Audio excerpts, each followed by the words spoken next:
Welcome to Dented, your go-to hub for simplified, high-yield dental education. आज हम लोग पढ़ेंगे सिस्ट का topic.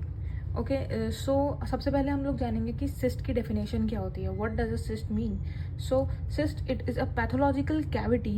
It is a pathological cavity which is having fluid, semi fluid और gaseous contents and which is not created by the accumulation of पस.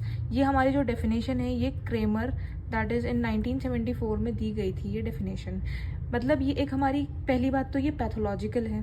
ठीक है, ये एक पैथोलॉजिकल कैविटी है, मतलब हमेशा किसी ना किसी बीमारी के टाइम पे होती है. ये एक ऐसी कैविटी सिस्ट होती है, एक ऐसी कैविटी होती है जो कि हमेशा किसी ना किसी बीमारी के टाइम पे होती है. और इसके अंदर यहाँ तो फ्लूइड रहता है, फ्लूइड हो सकता है, नॉर्मली वाटर भी हो सकता है, और जो है कि केराटिन भी हो सकता है, एनीथिंग. और सेमी फ्लूइड मतलब आधा सॉलिड हो सकता है, आधा फ्लूइड हो सकता है. So that is why we are saying it as semi fluid और गैसियस कंटेंट. कभी कभी ऐसा भी होता है कि हमारी जो सिस्ट है उसके अंदर गैस भी प्रेजेंट होती है. तो इसीलिए हम लोग कह रहे हैं कि cyst it is a pathological cavity which is filled with fluid, semi-fluid और gaseous content and which is not created. ये बिल्कुल भी नहीं बनी है हमारे by the accumulation of the pus. पस की वजह से कभी भी पस की वजह से कोई भी बॉडी में स्वेलिंग हुई. सिस्ट क्या है? नॉर्मली सिस्ट को अगर ब्लेम एंड लैंग्वेज में समझें तो ये कुछ नहीं होती है, एक स्वेलिंग होती है. किसी भी इंसान के स्वेलिंग हो गई तो हम बोलेंगे कि जो है कि अब किसी इंसान की अगर स्वेलिंग हुई है तो हम देखते ये नहीं बोलेंगे कि उसको सिस्ट हुई है. हो सकता है कि वो कुछ और हो, लेकिन हमें उसका फिर टेस्ट करवाने पड़ेंगे, डायग्नोस्टिक टेस्ट, तब हमें पता लगेगा कि वो सिस्ट है या फिर कुछ और पैथोलॉजी है उस चीज़ की. सो अगर उसके अंदर पस होता है, उस स्वेलिंग के अंदर अगर पस रहता है तो हम उसको सिस्ट नहीं कंसिडर करेंगे. सिस्ट के हमने क्या क्राइटेरिया देखी कि ये एक पहली बात कैविटी होनी चाहिए.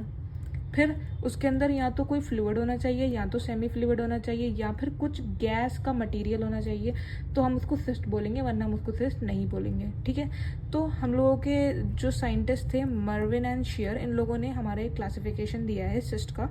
So it is like this that सबसे पहले हम लोग ओरल पैथोलॉजी में सबसे ज़्यादा हम लोग पढ़ते हैं सिस्ट ऑफ जॉ. तो सिस्ट ऑफ जॉ हम लोगों की जो होती है it can be of epithelial origin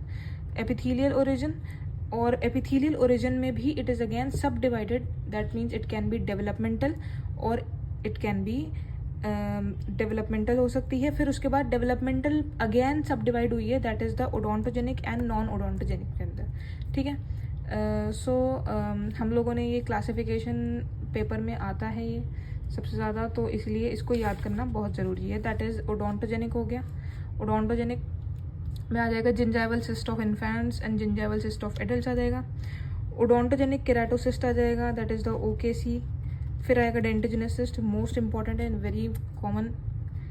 eruption cyst होती है, लेटरल पेरियोडोंटल सिस्ट होती है, और बोट्रॉइडल ओडोंटोजेनिक सिस्ट होती है, glandular odontogenic cyst and calcifying odontogenic cyst. ठीक है, COC.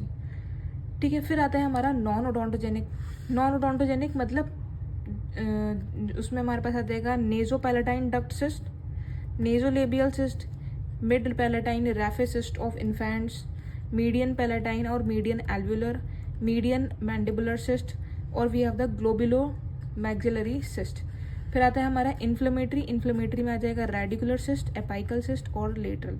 रेडिकल सिस्ट के दो पार्ट हैं, एपाइकल और लेटरल. ये हमें पूरा याद करना है, याद करने वाली चीज़ है, इसमें समझने वाला कुछ ऐसा है नहीं. रेजिडुअल सिस्ट हो सकती है, पैराडेंटल सिस्ट और the mandibular infected buccal cyst, inflammatory collateral cyst. ठीक है, फिर आती है नॉन एपिथेलियल. हमने एपिथेलियल के देख लिए सारे, अब है non epithelial that is also known as the pseudocyst. Pseudocyst क्यों? बिकॉज उसके अंदर एपिथेलियम लाइनिंग नहीं होगी, और जिसके अंदर एपिथेलियम लाइनिंग नहीं होगी हम उसको सूडोसिस्ट ही बोलेंगे. इसमें आ जाएगा सॉलिटरी बोन सिस्ट या फिर एन्यूरिज्मल बोन सिस्ट. नेक्स्ट है हमारा cyst that is associated with the maxillary antrum. इसमें क्या आ जाएगा? Benign mucosal cyst of the maxillary antrum. ठीक है, फिर है post operative maxillary cyst. Next है हमारा cyst of soft tissue of mouth, face and neck. इसमें आ जाएगी डर्मोइड एंड एपिडर्मोइड सिस्ट। डर्मोइड और एपिडर्मोइड सिस्ट हमारी सबलिंगुअली प्रेजेंट होती है। लिम्फो एपिथेलियल सिस्ट हमारी, ब्रैकियल सिस्ट भी कहते हैं हम इसको, ये हमारी प्रेजेंट होती है इस तरफ। थायरोग्लॉसल सिस्ट हमारी प्रेजेंट होती है। एंटीरियर मीडियल लिंगुअल सिस्ट होती है। ओरल सिस्ट विद गैस्ट्रिक और इंटेस्टिनल एपिथेलियम। सिस्टिक हाइग्रोमा नाम की एक सिस्ट होती है, कॉन्जेनाइटल सिस्ट होती है। नेजोफेरेंजियल सिस्ट, ठीक है। Thymic cyst, cyst of salivary gland, that is the mucus extravasation cyst, that is also known as the mucocele. Mucus retention cyst, ranula. Polycystic disease of the parotid, parasitic cyst. And hydrated cyst जिसमें आती है cysticular cellulose and trichinosis. Okay, तो ये हमारा पूरा ये cyst का classification है।